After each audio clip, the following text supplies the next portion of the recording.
Hello, and welcome back to episode 2 of Animation Rotation. I'm Vorp, and I'm here with my good friend Eagle. I'm here again. Hello. For those of you who tuned into the last episode, we discussed the first episode of The Twisted Tales of Felix. And as the name Animation Rotation would suggest, we're now rotating onward to a new show, and that show was something that Eagle had suggested. Code Lyoko. Mm-hmm. So, Eagle, what's your history with this show? All right.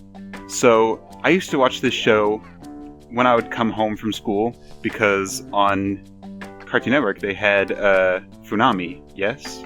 That was what it was called? There was Toonami, but I think at that point, Toonami was only on Saturdays. I think it was Maguzi.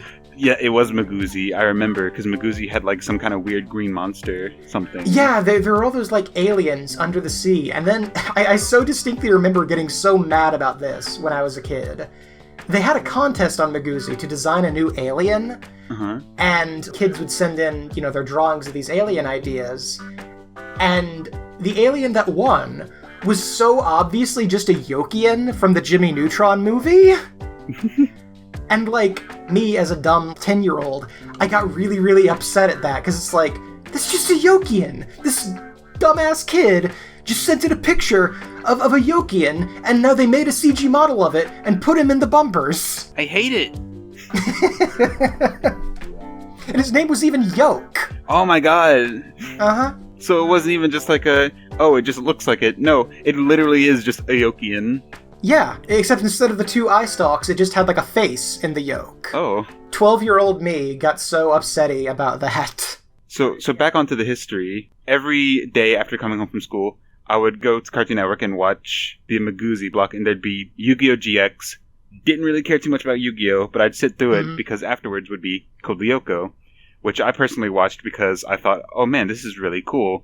CG, the CG animation wasn't really too big of a thing in TV shows at that time. I mean, there was Jimmy Neutron and not much else. Yeah, Jimmy Neutron was kind of the only one to do it. So seeing a new style of it was oh, this is very cool looking.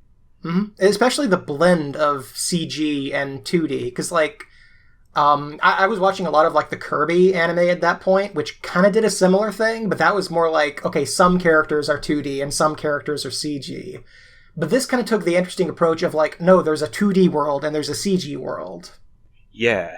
So this show I had watched for years and years and years and years, from coming home from school to watch it, kind of all the way up to the final season, where they didn't even release the final episode on TV because Cartoon Network was getting done with that block. And I think at that point the block was even done. I remember that. They were still airing the shows that they would air on Maguzi, like Yu-Gi-Oh! And Code Lyoko and Totally Spies, at the same time period, but they totally got rid of the alien bumpers. Yeah. So, around the end of the final season of Code Lyoko, they actually stopped putting Code Lyoko on their channel. But, if you went to their website at cartoonnetwork.com, then there was a place where you could watch episodes of cartoons on there, and I don't know if they still do that anymore. I think they do, but I think now most of them are locked behind, you have to connect your cable box to it, which is such a pain in the ass. Mm-hmm. It's I get it. There are, licensing things, with cable providers and whatnot. They have to go through these loopholes if they want to be able to stream all of their content, but it's I don't want to have to go through all these hoops. Yeah, back in the day you didn't, and you could watch basically not all the episodes, but they had all the new episodes of Code Lyoko came out on the website. And that's where I watched all the way to the final finale of Code Lyoko on the website. So I've been around, and I've watched this show probably 3, 4, 5 times over. I love this show a lot. It's probably one of my favorite animated cartoons. It's a really enjoyable show. I had not watched it quite as religiously as that. I definitely watched it a lot because, like you said, it was on after school, and I really did enjoy it growing up, but it was kind of just one of those things where it's oh yeah, it's on, and honestly, this is going to be so shameful, but I was always kind of more interested in watching Totally Spies, which came on right after Code Lyoko, because I was this was right around puberty, and it's oh, Sam's really cute. Uh-oh. You see, I had the joy of being a furry, so I didn't find any of it any of it. It exactly like, oh, this is, ooh. I would watch it and be like, okay, this is happening. This is a plot, I guess. I remember thinking the gadgets were okay. It sounds like really dumb, but that's what I remember of Totally Spies was they had gadgets. Yeah, the gadgets were really interesting. That was another French show, actually. It was. A lot of the Miguzi block was French, I guess. But yeah, but Code Lyoko. So I never really watched through the entire series. I think I kind of fell off the bandwagon around like season 3-ish. Like around maybe near the tail end of season 2. And I really haven't watched it since then. So going back and watching this like for the first time in probably well over 10 years was like, it was kind of a trip because like the one thing in particular that like, it's one of those things where something that's just been buried deep within the crevices of your brain that just suddenly becomes unearthed. It was when the music starts playing. Like the music when the little cockroach guys are like creeping up on Alita. Mm-hmm. And it's that dun, dun, dun, dun. And it's like, oh my god, I remember this music. They play this music in like every episode. Oh, Code Lyoko was very good at reusing shit. Mm-hmm. But yeah, it was really enjoyable. And so, like we said at the tail end of the last episode, the episode that we watched is sequentially the first episode in the series, but it was not the first episode produced. It was produced quite a bit later, which it was done for a special, I believe. I don't know exactly, but it takes place the very first bit of the series and kind of eases you into how things are going to work. Starting from season 1. Yeah, it introduces the season 1 status quo. Exactly. Like, this is how the characters met, this is what they're like, this is how this computer world works, and, you know, have at it. So, immediately I was kind of struck by, because I think the first dialogue you hear is from, it's from Jeremy. Jeremy. And immediately I was like, that's not what Jeremy sounds like. Yeah. So, Jeremy had a couple of different voice changes throughout the show. So the one you're probably thinking of, the one where he's like, he's got the very nasally voice. Mm-hmm. Because, you know, like I said, I mostly watched the show during season 1 back in the day. So I was very much used to, like, you know, old Jeremy voice. And so, but because this was, you know, made during season 3, he has his later voice. And I was kind of thrown off guard by that. But, yeah, we start off with Jeremy, who discovers this, you know, this computer lab, you know, deep underground in a factory, and he meets Hatsune Miku. It's true. He meets his virtual waifu, who he says, I'm going to bring you to the real world and you'll love me. And so we cut to the school, you know, just normal school setting, and we are introduced to Ulrich and Odd. Yes. Ulrich Stern and Odd Delarobia. I remember their names. You've watched the series, you know, 4 or 5 times in completion. You probably should. And they are very much not getting along. It's kind of an odd couple scenario where, like, they're roommates, but, like, you know, one of them's kind of a pig, and, like, he brings his dog into the room. He's not supposed to have a dog in the, you know, school campus. Not supposed to have a dog at Caddick Academy. Mm-hmm. And I was kind of thrown by this. It's, like, such an interesting setting that you really don't see in, you know, much media, at least in American media. Like, I think when I was a kid, I always assumed it was, like, a college campus. Mm-hmm. Same here. But yeah, they're in like high school. So it's some kind of high school with a dormitory situation. And I mentioned this during the viewing, like, I'm not sure if that's like more common in France or if it's just like they thought that would be, you know, an interesting setting for a show or what. But it is very unique. It is a very interesting setting. Oh, absolutely. Yeah, Caddick Academy is a very like, I mean, obviously it's in like every episode, but it's a very iconic and memorable setting. Mm-hmm. So, Jeremy, what is it that happens first? He's getting, like, a soda out of a vending machine? Yes. So, he's getting a soda out of the vending machine, and all of a sudden the vending machine doesn't come to life, but it zaps the hell out of him. Mm. And Jeremy and Ulrich are there, and Ulrich kind of sees this happen and is like, hey, let's get him to the nurse. Let's get him to the infirmary. What just happened? And Jeremy's kind of keeping to himself that this whole thing with the supercomputers going on, he doesn't really want to tell anyone about it. And as the episode kind of goes on, more and more things start going awry in the school to where Jeremy finally has to tell Ulrich, okay, listen, here's the deal.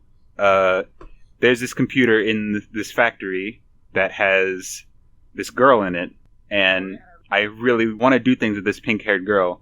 And Ulrich's like, she's not real! She's not real, Marty. It's just a comic book, Marty. It's not real. It's just a comic book. So essentially this first episode kind of goes into how these characters kind of meet up and how they get their introduction to the supercomputer and what we're going to be dealing with for the next 4 seasons.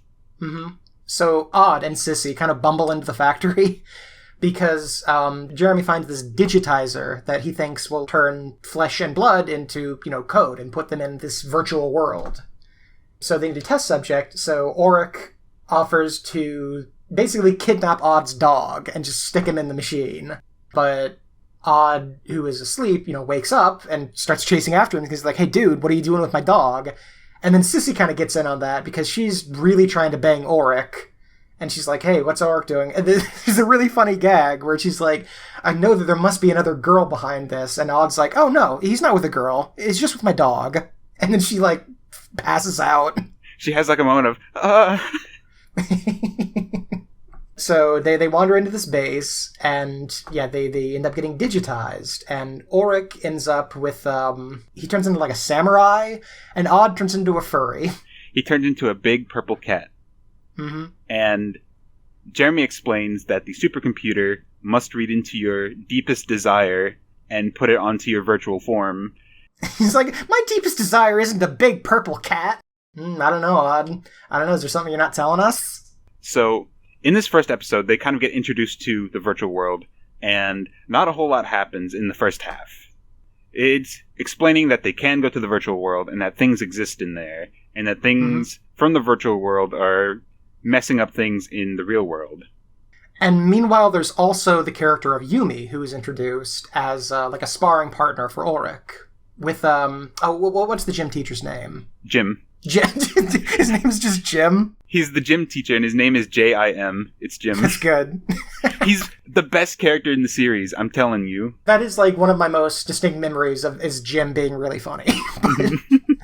Jim is doing, Taekwondo or something? Something like that. He's teaching them martial arts. Mm-hmm. And there's this recurring gag throughout the episode where he's naming off all these different martial arts moves, and he's like, not to be confused with specials of the day, you get the Golden Dragon, and Yumi walks in, he's like, no offense, Yumi. And she's like, actually, I'm not Chinese, I'm Japanese. And then throughout this episode, people keep, mistaking her for Chinese, and then near the end, when Sissy does it, she just, snaps at her, I'm Japanese!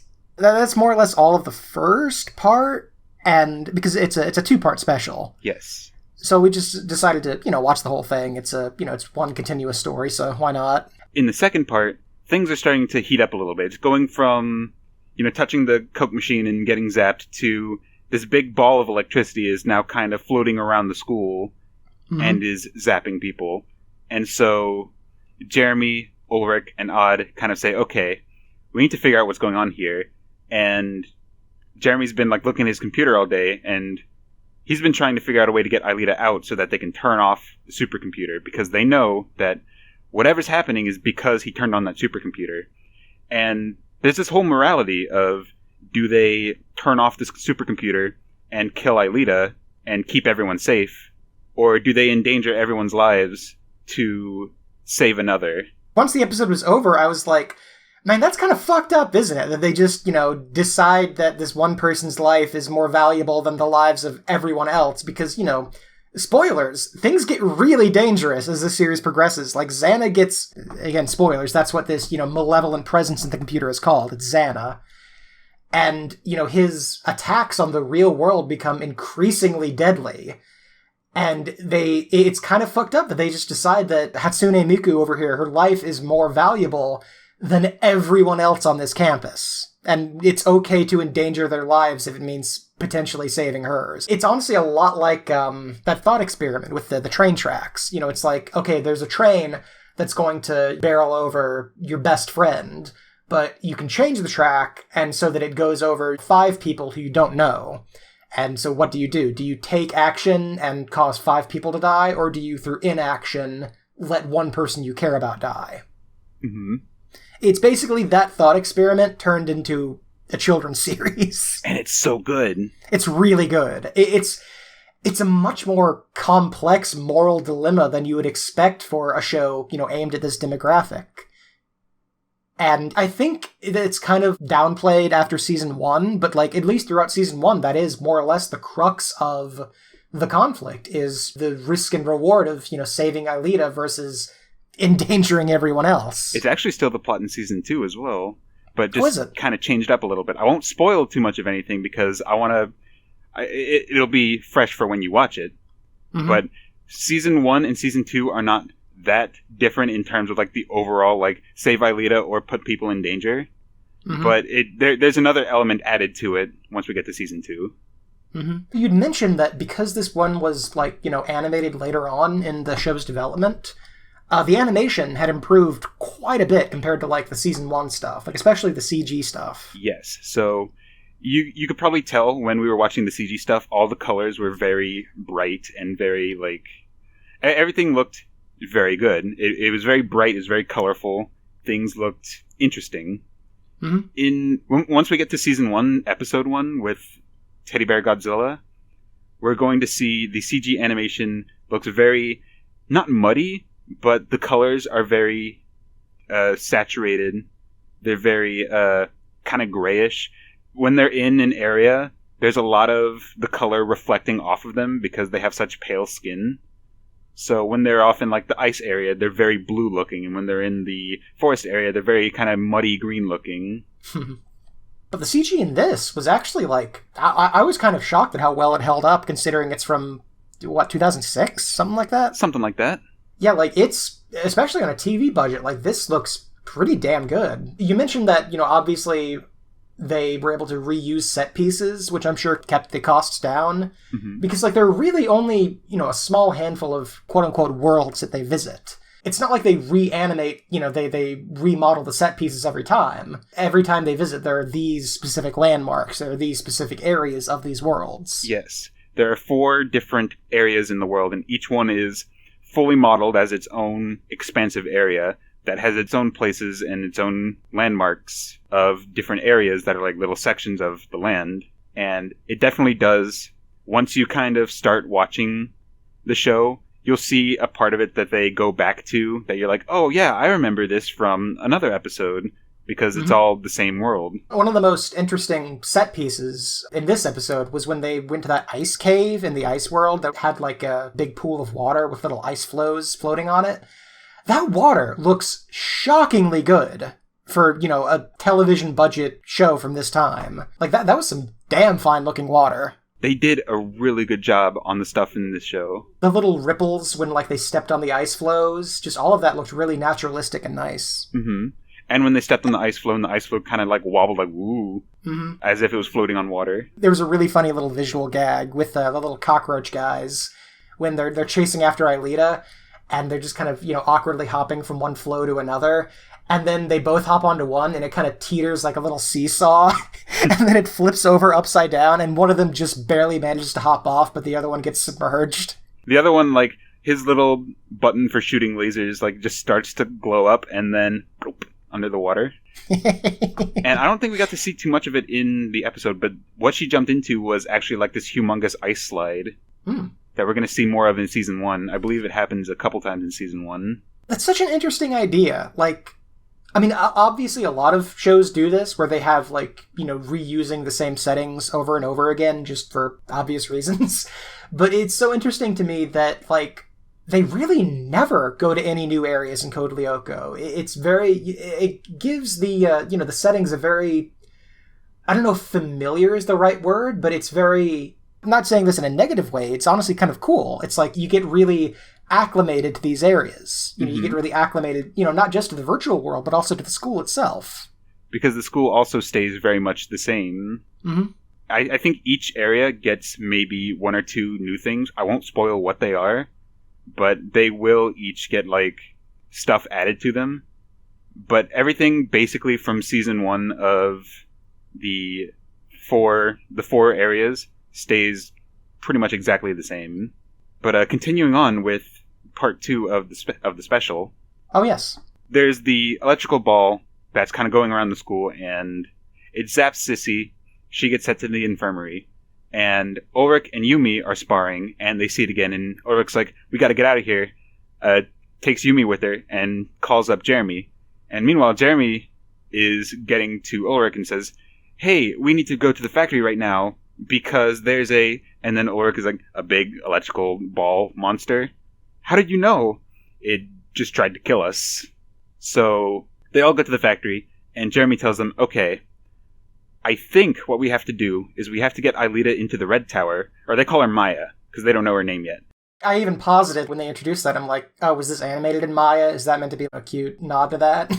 I'm fairly certain. I'm like 80% sure that's exactly what it is. Because a lot of stuff was animated in Maya back in the early 2000s. So they're like, okay, we have to get Maya into this Red Tower, and then maybe she'll come to Earth, and we could turn off the computer and everything will be good. So they get in, and Yumi comes into the virtual world, and instead of looking like crazy like Odd does, where he's a big purple cat or a samurai or something, she appears as a... like a geisha. Yeah, exactly. A Japanese geisha. And she's got the whole gown and everything. She's got the face paint. She's got her hair up. And her weapons are fans. Her weapons are fans. They're bladed fans. And we didn't get to see it here. She does have a very interesting ability that we'll get into... I think Season 2 is when they start using it. They basically get Aelita to the tower after fighting a couple of weird-looking cockroach monsters and big old Lego blocks. I love how it took them so long to figure out that the Lego block's weak point was, the big bullseye-looking eye in the center.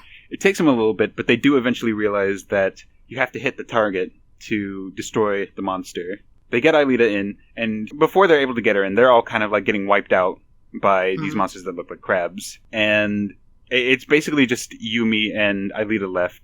And there's this one monster that's like, okay, I'm not letting you get by. So Aelita gets down on her knees, and she basically just prays, and then a wall, or she can affect the geometry in the virtual world. Mm-hmm. She creates a wall between her and the monster, and then runs into the tower, places her hand on the little glass, and it tells her name. And everything that was bad stops happening, and they return back to the past. Which is actually, gotta say, a very, very good mechanic for keeping the stakes up, but also having an ability to go back to the status quo. Absolutely. I mentioned this, it's so interesting that they're able to maintain a sense of drama and a sense of urgency, even when the main characters have at their fingertips, a deus ex machina that they can just trigger at any time. Mm-hmm. And you mentioned that, and I don't know if this is a spoiler, but you mentioned that in later episodes they actually establish that if you die before they're able to reverse time, you don't come back to life, you stay dead. Yeah. Which is a very good way to, again, maintain tension. Mm-hmm. Plus, the return trip also doubles the power in the supercomputer for whatever reason. They explain it somewhat a little bit later on, probably season 2-ish, they start explaining it. But it's important in season 1 because you do get to see its effect, essentially. Because X.A.N.A starts off very weak with just zapping people from the vending machine. But even once we get to the first episode, we're going to see it drastically scales up because of that return trip. Mm-hmm. And interestingly, all the guys who were in the supercomputer retained their memories. Jeremy did not. Yes. So they explained it a little bit, but because Jeremy did not scan himself in the supercomputer and technically was not part of its memory, the return trip basically reset everything back in time, and he didn't even know that they all did what they did. Mm-hmm. So they kind of had to fill him in and say, okay, you launched Return to the Past, and we remember everything, but you don't. And they kind of put together that, well, the only difference between us is we went to the virtual world. Now, is this something that changes later? Because I seem to recall Jeremy, at least in the later episodes, usually retains his memories. Yes, he actually says in that episode that he's going to go to the factory and scan himself. Oh, okay. And later on, I don't want to say too many things, but later on they do have another plot point about that becomes very important in season 2. Okay, I look forward to it. Yeah. But yeah, I really, really enjoyed this. It was a fun trip down memory lane, because, like I said, it's been well over a decade since I've even thought about Code Lyoko, really. but it was thoroughly enjoyable, thoroughly entertaining. I don't know if this is necessarily a cultural difference. Maybe there's sort of a different mindset that goes into, making cartoons for a certain demographic in French versus in America. But it felt very much like, I don't know, like it took itself a lot more seriously. Like it put actual weight and merit into its world and its characters, much more so than you would see in American cartoons, certainly from that time period. Absolutely. In fact, when it comes to the differences between like a French cartoon and an American cartoon like this, Code Lyoko has a lot of things that very much had to be censored in the English version because it's just not okay. In fact, in that original episode that we watched, Sissy's like getting dressed in her dress for Ulrich and her's date that she kind of just forced upon him. In the French versions of this show, Sissy will like straight up go into her underwear and like full in front of the mirror and then get dressed. And there's a whole lot of that happens like throughout the show. Oh wow, no kidding. Yeah, because it's a French thing. Yeah, of course. Speaking of it being a dub, obviously, I thought the dub was like really on point, especially the lip sync. It was really impressive how closely they were able to match the lip flaps. It got a lot better because, again, this is somewhere between season 2 and 3.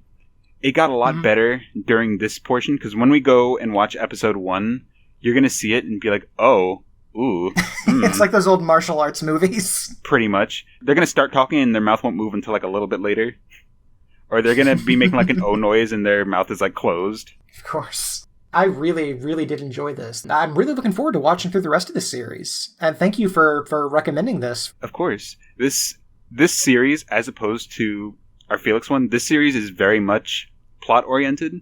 So, like, once we start getting into it and seeing, like, the characters develop and start seeing, like, how the enemy is developing and then also how things are kind of interacting with all these different characters, it's going to get more interesting and the stakes are going to get higher as it goes. I am glad that we decided to pick two series that are so diametrically opposed to one another. Like, we could not have possibly picked two more opposite series. It's true. I would probably give this, I'd say an 8, maybe a 9. It was really good. I thought it was very good at establishing this story and establishing these characters. I thought the animation was really impressive, especially for a television budget. I thought the dub work was really on point. Overall, pretty stellar. Yeah, I'd give that probably 8.5 out of 10. I don't know, thereabouts.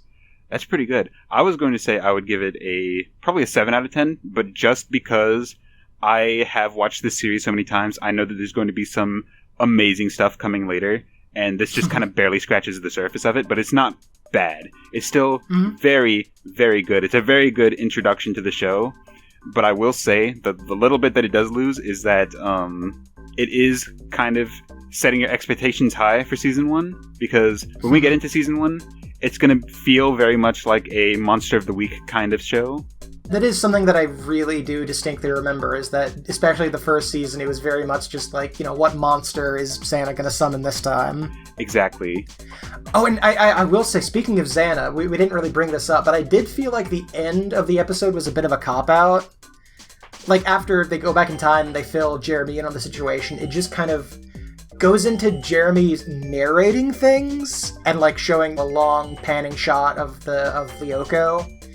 And he's just like, oh yeah, I found out that the virus is called X.A.N.A, and he can do this, and we have to stop him by doing... And it just goes on for, like, way too long. It felt a little bit telling and not showing, They hadn't realized that there was something going on in the computer that was, like, messing with everything. And they even put 2 and 2 together where, like, oh, the eye symbol that showed up on my computer is the same one that shows up on the little cockroach monsters. But it's not until the very end that they kind of have him say, okay, this thing has a name and it's X.A.N.A, and he wants to do stuff in the real world, and by activating towers he's able to do that. And it's like they showed it without telling at the beginning, and then they told it without showing at the end. Which once we start getting into season 1, it's gonna finally start making some sense, Oh, I'm sure. Actually, you know what? That info dump, I'm going to say that docks off half a point. I'll give it an 8 out of 10. So those were our thoughts on Code Lyoko X.A.N.A Awakens. Thank you all so much for joining us, and I'm really, really, really looking forward to, seeing what this series has in store, because, like I said, I haven't seen a lot of this series. I can't wait to show you Teddy Godzilla and then see the downgrade in animation, and then see you go, oh. The next episode we're going to be doing, another Felix episode.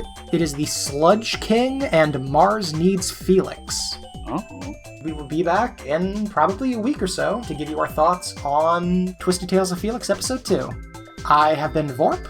You can find me on Twitter at VVorp, that's VVORP. You can find me at I'm an Eaglet at twitter.com, which is I'm an Eagle but with a T at the end.